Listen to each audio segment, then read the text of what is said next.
You're on a red-eye flight, half asleep, forehead against the window, and then you see it. Out in the darkness, a tiny blinking light on another plane, miles away. Red on one side, green on the other, white pulsing somewhere in between. To you, it's just pretty, background noise for a 2 a.m. brain.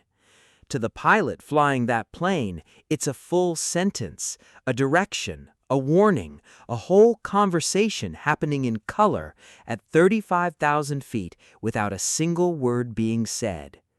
Today, we're decoding that secret language, one light at a time, and by the end of this video, you'll be able to look at any airplane at night and instantly understand what it's saying.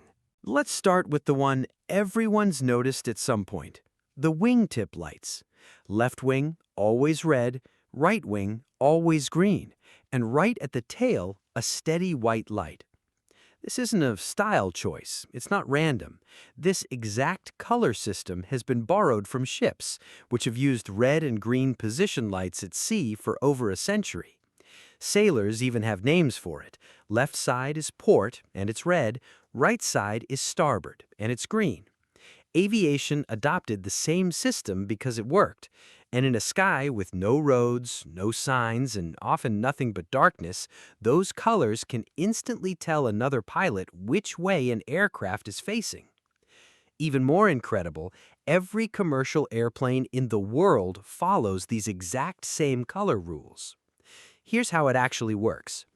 If another pilot looks out and sees red and white together, that plane is crossing from their right to their left.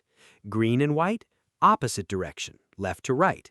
But if they ever see red and green lights at the same time, that's the signal that gets every pilot's full attention. It means a plane is heading straight on, nose to nose. And if all they can see is white, that aircraft is either flying the same direction they are or moving away entirely. It's basically a silent traffic language understood by pilots everywhere on Earth. No radios, no verbal instructions, just color doing all the talking. If you're the kind of person who actually looks up at the sky and wonders about stuff like this, do me a solid and hit that like button. Costs you nothing, helps this video more than you'd think. Now, separate from those wingtip lights, there's another red light, and this one blinks. You'll find it on the belly of the plane, and its twin sitting right on top of the fuselage. This is called the anti-collision beacon, and it has one job, telling everyone nearby that the plane is either about to move or already moving under its own power. Pilots flip this on right before they even start the engines. It's one of the very first switches in the pre-departure checklist. For the ground crew, that flashing red light is the signal they never ignore.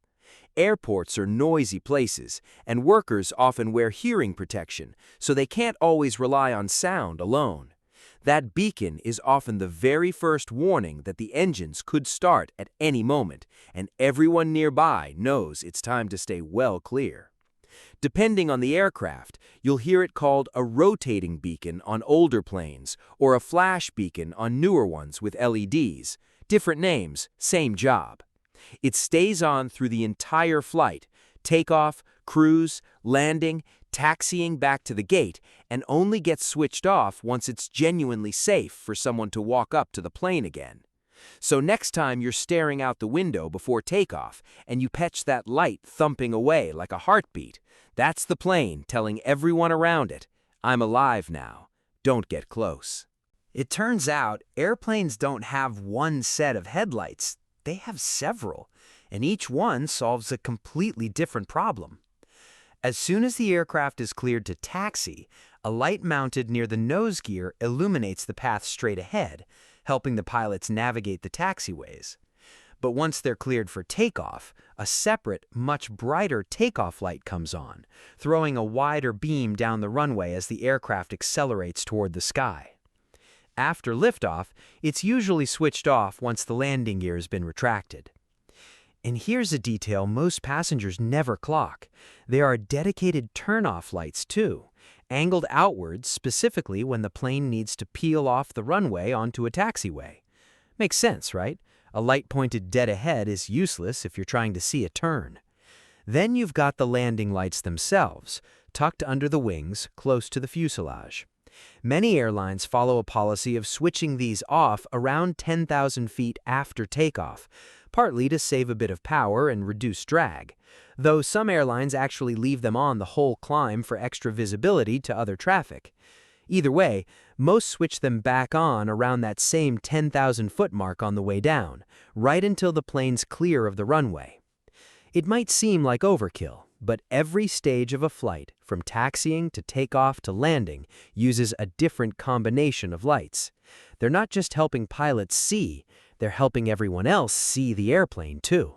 Here's one that barely anyone talks about. On the side of the fuselage, there are small lights angled to shine directly onto the wing's leading edge and the engine intakes. Officially, they're called wing inspection lights. Their job? Ice detection. And here's the surprising part.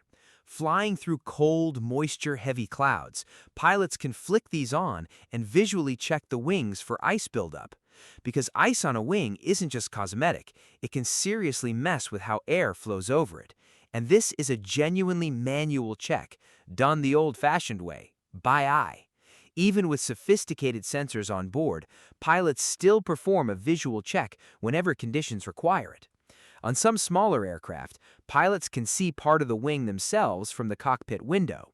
On bigger planes, they don't have that angle at all, so they'll actually radio a flight attendant to glance out a cabin window near the wing and report back what they see. It's a small moment of teamwork between the cockpit and the cabin that most passengers never even realize is happening. So, somewhere over the Atlantic, at 2 a.m., in a storm, a flight attendant checking a window isn't just being nosy. They might be helping confirm that one of the airplane's most important surfaces is still safe to fly. If you've made it this far, you're exactly the kind of person this channel is for. Subscribe if you enjoy discovering the hidden reasons behind everyday things. Remember staring up at a starry sky and catching something blinking, fast and bright, and wondering if it was a satellite? 9 times out of 10, that's not a satellite. That's a plane's strobe lights. These sit at the wingtips and the tail, flashing in rapid double pulses, and they exist purely to make the aircraft impossible to miss from a long distance. They're bright enough to be seen from miles away, even in daylight. Pilots typically switch them on right as they line up on the runway, signaling to any other aircraft nearby, "Hey, I'm about to use this runway," and turn them off again once they're clear after landing, mostly because they're genuinely blinding to whoever's taxiing right behind them. Here's a pro tip most passengers never hear. Pilots will also switch these off when flying through clouds at night because the flash reflecting back on all that moisture can actually blind the pilots themselves for a split second. Not exactly what you want mid-flight. So if you've ever wondered what those rapid, glaring flashes are when you look out a plane window at cruising altitude and see another aircraft far off, now you know exactly what it's saying. Last one, and it's a fun little detail. Look at the tail fin of most commercial jets. That big company logo lit up at night? There are actual dedicated lights built into the horizontal stabilizer just to illuminate it. You'd assume that's pure marketing, and sure, it doesn't hurt the brand, but its real purpose is safety. Specifically, it makes a parked or holding aircraft easier to spot from another cockpit at an angle, especially near runway crossings where visibility matters. The advertising is basically a bonus feature. So, next time you're on a plane, staring blankly out a window at 30,000 feet, waiting for the drink cart, remember, nothing on that aircraft is decoration. Every blink, every color, every flash. It's all part of a conversation happening above our heads every single night. If this changed the way you'll look out that window on the next flight, tell me in the comments. Which lights surprised you the most? I read as much as I can. That's the full story behind the lights on the wings, the tail, and everywhere in between. If you want more of these behind-the-scenes flying secrets, the stuff airlines never explain and most travelers never ask, hit subscribe because there's a lot more where this came from. And actually, don't go anywhere just yet. Right on your screen, there's a playlist with another video you're going to want to watch next. Go ahead and tap it. See you in the next one.